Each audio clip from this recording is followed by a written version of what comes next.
In today's video, I'm going to teach you how to set up a workflow on your board efficiently and effectively. This tutorial will guide you through the automation setup process, helping you streamline your tasks and ensure your projects run smoothly.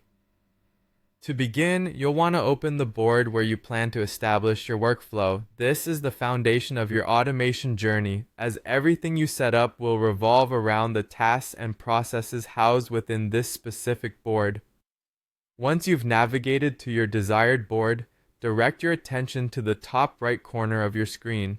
There you'll find the Automate button. This button is your gateway to a world of increased productivity, enabling you to utilize the powerful automation tools at your disposal. Upon clicking the Automate button, you'll be presented with a variety of automation recipes. These predetermined templates are designed to fit common organizational needs, making it easier for you to enhance your workflow without starting from scratch. You can either browse through the library to see available options or use the search feature to find a specific recipe by name. Some popular choices include when a status changes, notify someone, when a new item is created, assign a person, and when a date arrives, move item to group. These automatons are crafted to handle routine tasks and save you valuable time. Once you've decided on a suitable recipe, click Add to Board to begin configuring it. This is where you set the parameters that define how your automation will operate. First, determine the trigger, which is the event that will activate the workflow. This could be a status change, the creation of a new item, or the arrival of a specific date.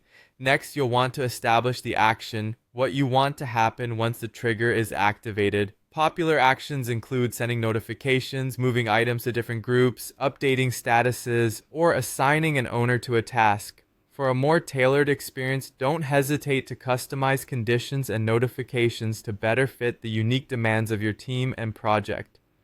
Personalizing these elements ensures that the automation you set up truly supports your work process, rather than adding unnecessary noise.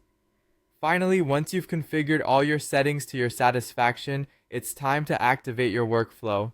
This simple but crucial step ensures that your automation is live and ready to assist you and your team in managing tasks more efficiently. By following these steps, you're not just adopting a tool, but transforming how work gets done, paving the way for more focus on high-value activities. And there you have it! Setting up a workflow is straightforward and can significantly improve your productivity by automating routine tasks. Thanks for watching, and happy automating!